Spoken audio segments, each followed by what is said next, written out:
السلام عليكم ورحمة الله وبركاته. ازيكم يا دكاترة؟ عاملين ايه؟ يا رب تكونوا بألف خير.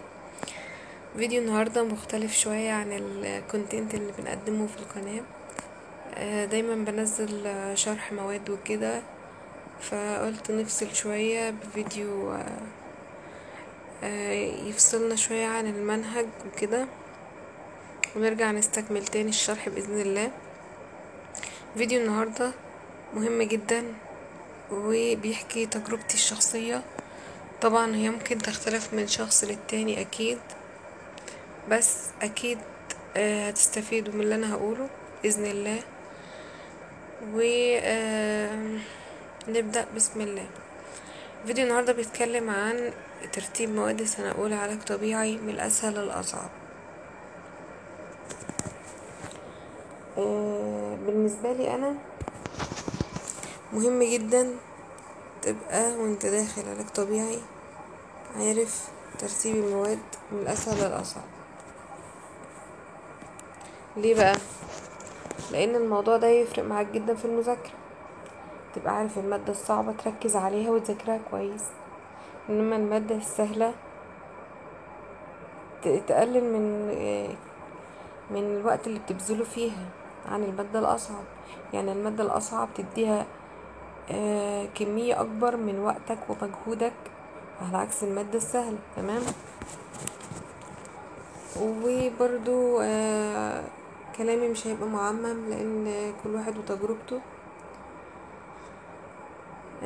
بس بإذن الله تستفيدوا من الفيديو. بسم الله الرحمن الرحيم. لو لسه داخلين سنة أولى علاج طبيعي أو حتى بدأت بس مش عارفين الفيديو ده، هقولكوا على ترتيب المواد من الأسهل للأصعب من وجهة نظري الشخصية، وهقولكوا ازاي فهمتهم وايه اللي كان مرعب فيهم بجد. أول مادة هي الميديكال ترمينولوجي، دي المادة الأقرب لقلبي بجد. كانت أسهل مادة بالنسبة لي. ليه بقى؟ لأنها مش مادة فهم معقد، يعني هي شوية مصطلحات هتحفظها هتلاقيها في الامتحان وهتساعدك جدا فيما بعد وفي المواد التانية. والمصطلحات اللي هتحفظها دي هتلاقيها في كل المواد اللي هتاخدها بعد كده في أي كلية طبية عامة. تمام. مصطلحات بتتكرر في كل المواد، لو بدأت تحفظها من بدري هتسهل عليك اناتومي وفسيولوجي وكل حاجة بعد كده. بالمناسبة صحيح، كويس اني افتكرت. شرحتها على قناة بطريقة سهلة جدا، فيديو بجد هيعجبكم جدا، وهسيب لكم اللينك تحت. اللي مشافش فيديو الميديكال ترمينولوجي نزلت منه الجزئين بارت 1 وبارت 2، اللي ما شافهمش يروح يشوفهم على القناة، هنزل لكم اللينك بتاعهم. خلصوا بس الفيديو ده الاول وبعدين نروح اتفرجوا عليه. تمام. آه بعد كده الفسيولوجي. الفسيولوجي مادة ممتعة جدا بصراحة، لأنها بتتكلم عن وظائف الجسم، وظائف الأعضاء، الجسم ده ماشي ازاي، اللي بيحصل فيه، الميكانيزمز اللي بتحصل.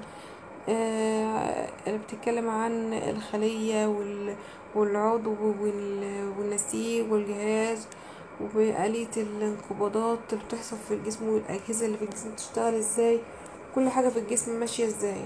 بصراحة علم رائع ممتع جدا جدا جدا في دراسته. انا فعلا حبيت الفسيولوجي جدا، بس المشكله بقى في ايه؟ ان المعلومات فيها كتير مترتبه، يعني هتقابلك معلومات كتير، بس هي مش صعبه، مش صعبه خالص. لو فهمت من البدايه كل حاجه بعد كده هتمشي وهتبقى زي الفل باذن الله. بدات استمتع بيها لما فهمت ان كل فصل او كل جزء ليه قصه معينه. مثلا الجهاز الدوري بيتكلم عن القلب والاوعيه الدمويه وكذا، تفهم كل حاجه عنها. ومثلا الشابتر اللي بعده عن الجهاز التنفسي، تاخد كل حاجة عنه، فتحس ان كل شابتر بيتكلم عن قصة معينة، وهتستمتعوا جدا بإذن الله مع الفسيولوجي لأنها مادة ممتعة جدا.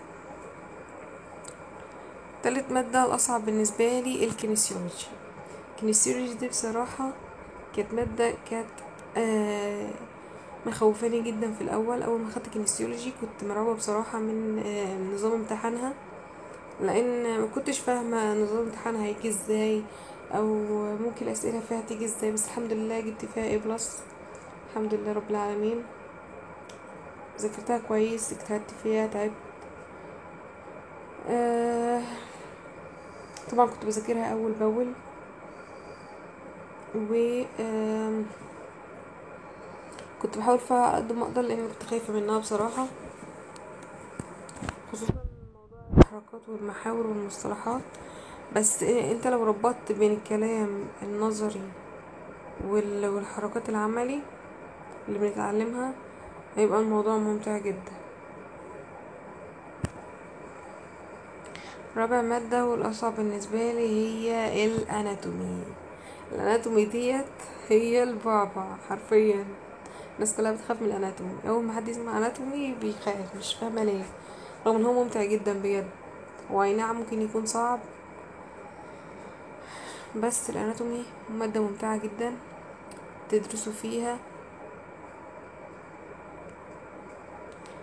كل حاجة عن تشريح الجسم، العظم والعضلات والأوردة وال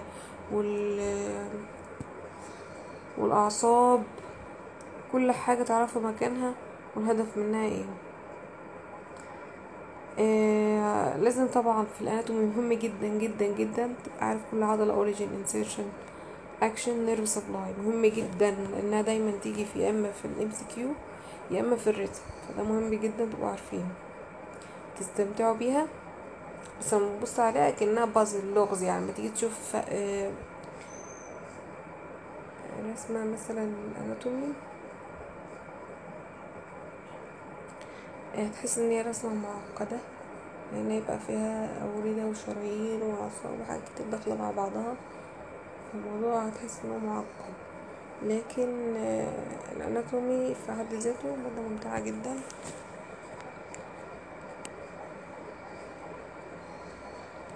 البايوفيزيكس كانت تعتبر اصعب مادة بالنسبة لي، مش عشان المادة نفسها صعبة. ليه بقى؟ كنت حاسة ان هي ملهاش علاقة بالتخصص اللي احنا بناخده، يعني احنا بناخد علاج طبيعي، علاقة البايوفيزيكس. بس لما بدأت اربطها بتطبيقات حقيقية، حاجات فعلا موجودة في حياتنا زي الأجهزة بتاعة العلاج الطبيعي والكلام ده، فهمتها وحبيتها بجد. ده كان تقييمي الشخصي من الأسهل للأصعب. ده أكيد بيختلف من طلبة للتانية. اكتبولي في الكومنتات ايه أكتر مادة بتحبوها أو خايفين منها، أنا ممكن أعمل عنها فيديو مخصوص لو محتاجينها. وما تنسوش تعملوا لايك وسبسكرايب علشان توصلكوا باقي الفيديوهات الجاية. والسلام عليكم ورحمة الله وبركاته.